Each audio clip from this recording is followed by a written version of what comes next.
ต้องการยกเคนเด้อตอนนี้ยกแท็กน้ำมันกัดเตา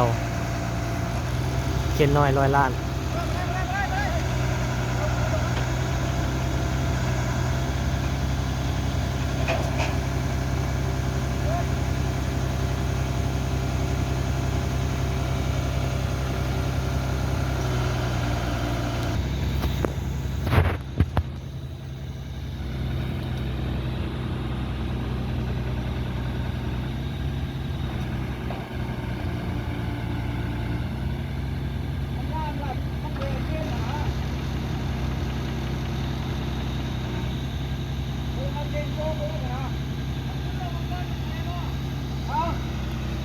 ลองยกต้นก้อนมันใส่ป่ะ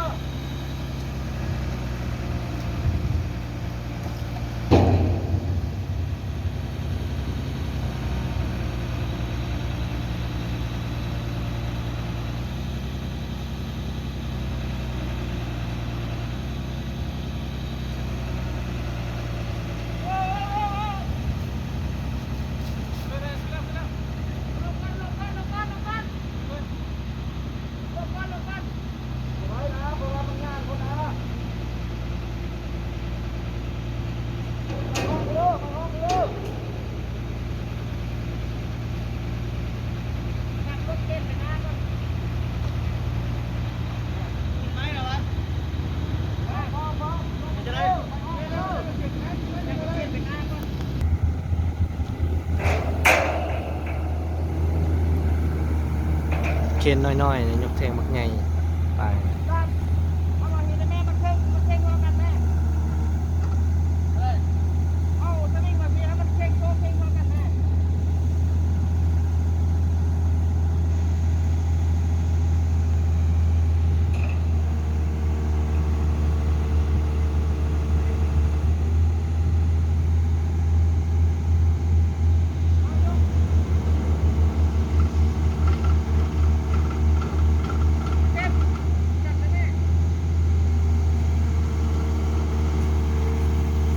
ระวังเด้อมันสิเซมาทับรถนั่นน่ะ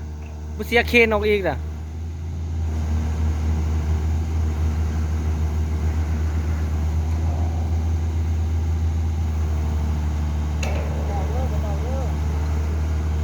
ได้บ่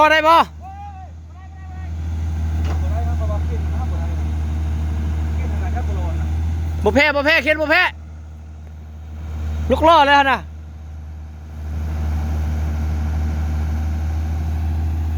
เลยกินนี่คือว่ายกเลยย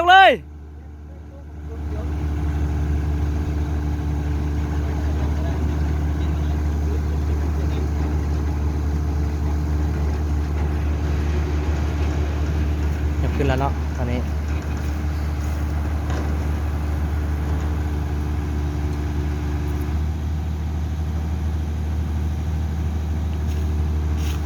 มันไม่ได้เข้าโบราณเลยก่อนมันเข้าโบราณเลยไม่เข้าโบราณ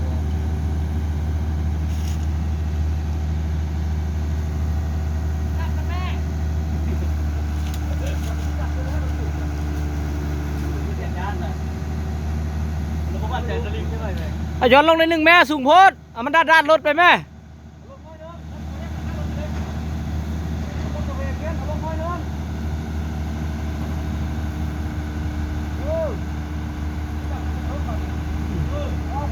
ไปแล้ว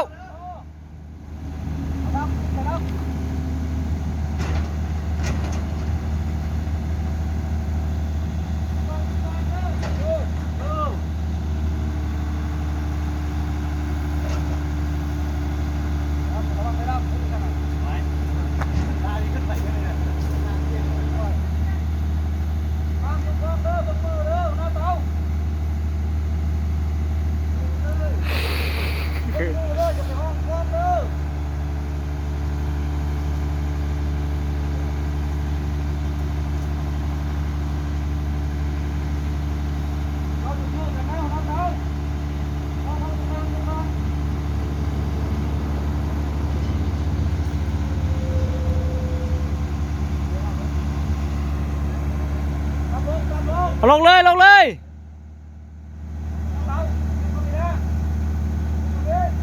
หย่อนลงก่อนหย่อนลงก่อน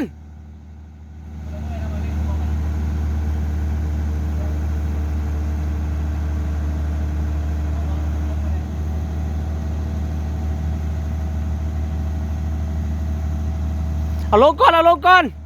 เอาลงแล้วด้านรถเราจึงเสียกออกไปอีก